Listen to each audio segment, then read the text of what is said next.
What's up guys, it's Nick Houchin, and today we are talking about the DJI OSMO.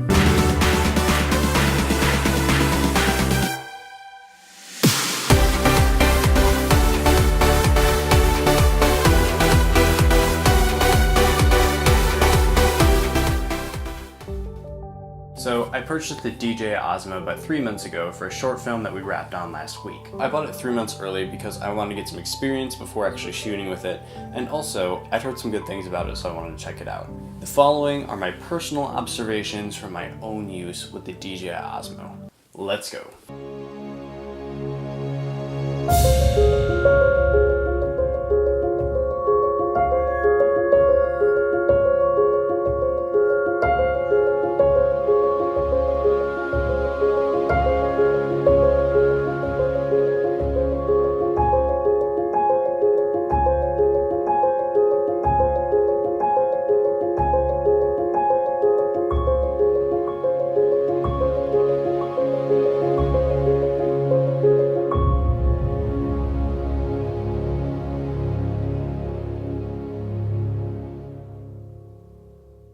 So on the pros side, the first pro is the stabilized footage. So the Osmo produces some super smooth footage that's almost as easy to shoot as handheld.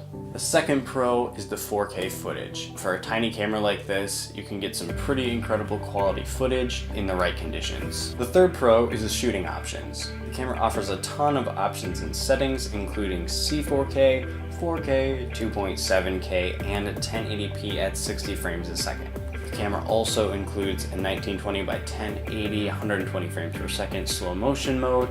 However, I found that this mode is almost unusual. Here's a couple examples.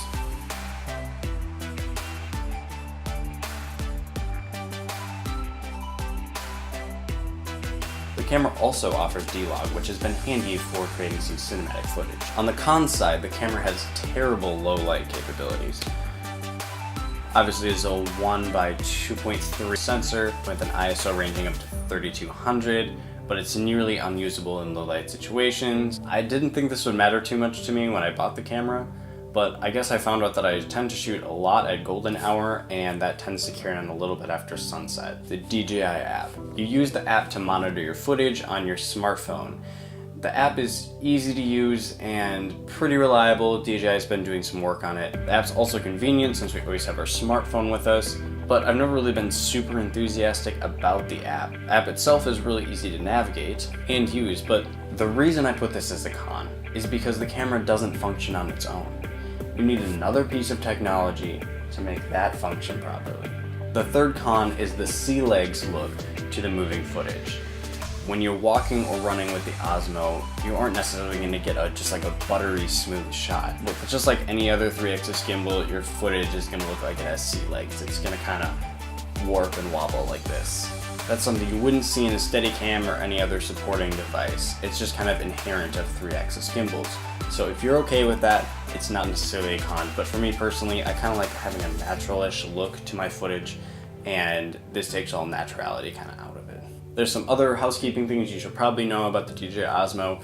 First thing we're talking about is setup. So the setup is relatively easy. You just turn on your Osmo, connect it to your phone via Wi-Fi, unlock the three axes, and you're good to go. It usually takes about 60 seconds from the time you pick up your Osmo until you're ready to shoot. The second thing is DJI offers some accessories to make your Osmo more usable in different situations. These include a bike mount, an extension rod, a tripod, a vehicle mount, a universal mount for an external mic or other accessory, and a straight extension arm for mounting 3 accessories on the Osmo at the same time. The next thing to talk about is the battery life. Battery life is reasonable. I usually get about half an hour to 45 minutes out of it. The next thing is audio. So the Osmo does capture internal audio, but it may be the worst internal audio I've ever heard.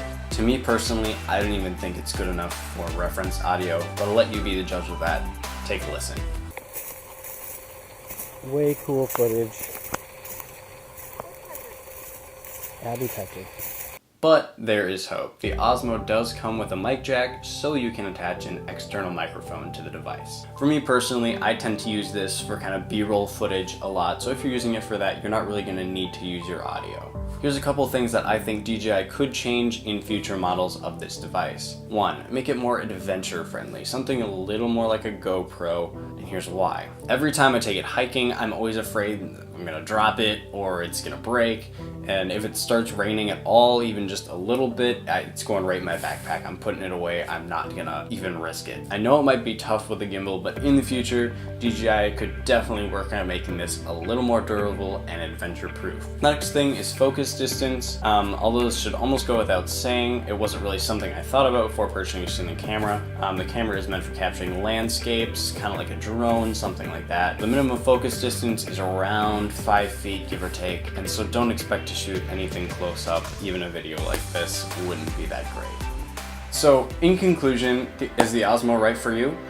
That completely depends on your needs. Again, this is just my personal observations based on my time with the Osmo.